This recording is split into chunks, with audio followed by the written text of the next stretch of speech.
We have 6 Russos on our current bench. We have 5 Gallaghers on our current bench. We have 2 Celebreezes on our current bench. We have 3 Corrigans. We have 2 O'Malleys, check that one, but we have 2 Kate O'Malleys who are judges. We have 2 Sotulos. We have 2 Sweeneys.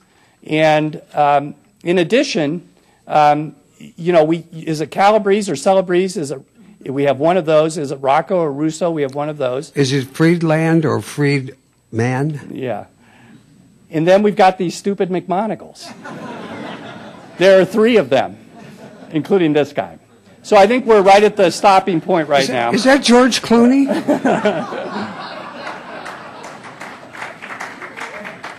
We can talk about what we think the solutions are. We just wanted to set up the problem and let you know the base that we're dealing with and how we're going to deal with all this. So I think we're right at the 1 o'clock time frame. Is there anything else we need to do? Okay.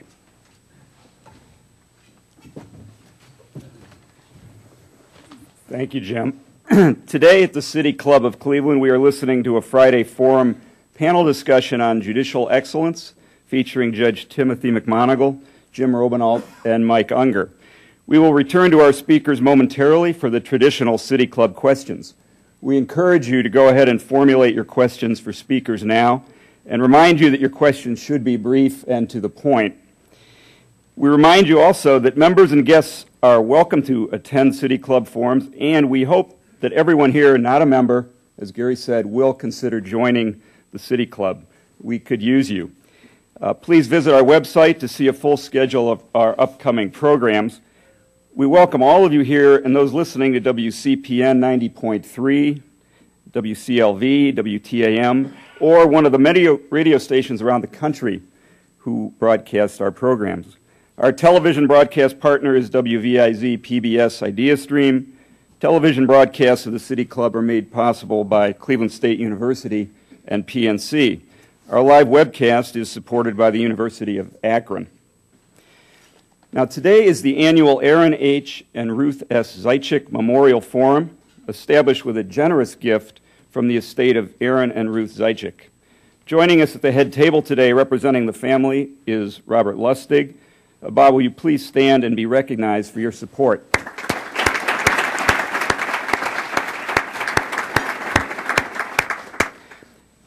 We welcome guests today at tables hosted by Baker Hostetler, Cleveland Marshall College of Law, Cleveland Metropolitan Bar Association, Han Loser and Parks, Jones Day, Taft Stettinius and Hollister, Thompson Hine, Tucker Ellis and West, and Ulmer Byrne.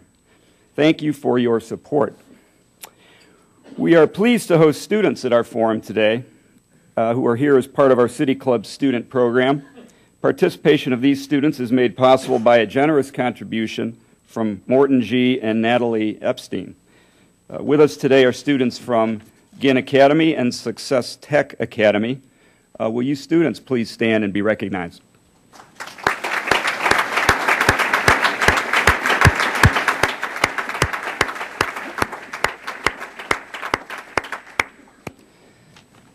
Now, we would like to return to our speakers for our traditional City Club question and answer period. We welcome questions from everyone here, including guests. Holding the microphones today are City Club Development Director Cheryl Heldon and Program Director Carrie Miller. First question, please. Neither my wife or I are lawyers, and so we rely heavily on judgeforyourself.com.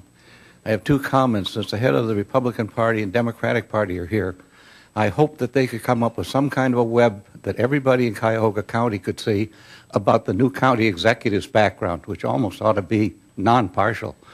But my other question is, what is the other sources that a general person can look to find out about judges? Well, let me first off thank you for your comments about Judge for Yourself. We started Judge for Yourself back in 2002 because of this issue. So we've been doing this, you know, in a couple of years it'll be a decade that we've been doing it. Deborah Coleman, who's the chair of Judge for Yourself, is here today. And it is a tool that we think helps people figure out who they're going to vote for. I myself use it I found myself last time I was voting going on my BlackBerry to Judge for Yourself to pull it up and then see what the rated candidates were. The good thing about Judge for Yourself is it's 4 different bar associations: the Cleveland Metropolitan Bar, it's also the Norman S. Minor Bar, which is the very distinguished African American bar here in Cleveland, the Ohio Women's Bar, and the Criminal Defense Lawyers Association. Now that's good. The criticism citizens have is, well, that's a bunch of lawyers. Where are the citizens? When we started this group, we did start with the Citizens League was one of our members. And they unfortunately went out of business not long after that. But we do believe we have citizens who are involved in these groups. But one of the things we're going to look at is a task force of whether or not we could get a citizens group involved with Judge for Yourself, or whether or not a separate group should be put together of citizens who want to give ratings. The bottom line is people need an intermediary who has sat down with these candidates, talked with them, interviewed them, and quite frankly, I think lawyers are best suited for that in the sense that they appear before these judges. But we also recognize very much that there should be a citizen component to it, so that's one thing we're going to be working on. And having been myself interviewed by the Citizens League, and some of the judges in the room, I'm sure, also have been, I found that their input was very valuable. The questions I thought were excellent. They had a very substantial questionnaire we had to fill out about background. They had great participation. I think it was a major loss to the voting public, especially as to judges, to lose the Citizens League. So if we could come up with another citizens alternative, I think it would be ideal. And if I could just piggyback on that, and to be clear, the Judge for Yourself program is a very thorough vetting of these candidates. There are written questionnaires that they fill out. They then come before the various bar associations that are gathered for interviews. There is a very active question and answer period. So these candidates are very thoroughly vetted. It's an excellent resource, and I would recommend all to go to that website before you cast your vote. Over here. Distinguished gentlemen, I have 2 questions first. First of all, is your task force is trying to propose some type of way of limiting judges or candidates for judges who they can limit the amount of money they can raise as far as campaign funding? And second, have you seek the opinion of the Ohio Ethics Commission in regards to what you guys, gentlemen, are trying to propose? Your first question, I take, you're saying, are we trying to limit people who cannot raise funds? That's your issue? The issue has been always about limiting campaign when raising funds for campaign. That's been the hot button issue. There's needs some type of campaign reform. Yeah. And I'm just asking, is your task force like doing like a study to saying like, there's going through the process of choosing judges? Or are you also proposing a way as far as limiting how much candidates or judges, how much limited amount of funding that they can raise as far as?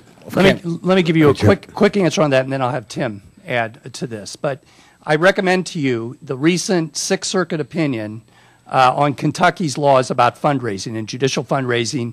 It's also about identifying yourself with a party, and also the so-called commit clause, which says you're not allowed to say anything that will commit you to any performance or how you're going to rule in cases. But on fundraising, the U.S. Supreme Court and now the Sixth Circuit has said pretty darn clearly that it is unconstitutional to limit fundraising in these judicial races, just as it attempts to do that in general races is also difficult. So there's a big constitutional issue involved in that, a First Amendment issue about fundraising. And the court points out exactly what you say, which is if you don't have limits on fundraising, it means that only the rich are able to run, or only the people who have the party backing.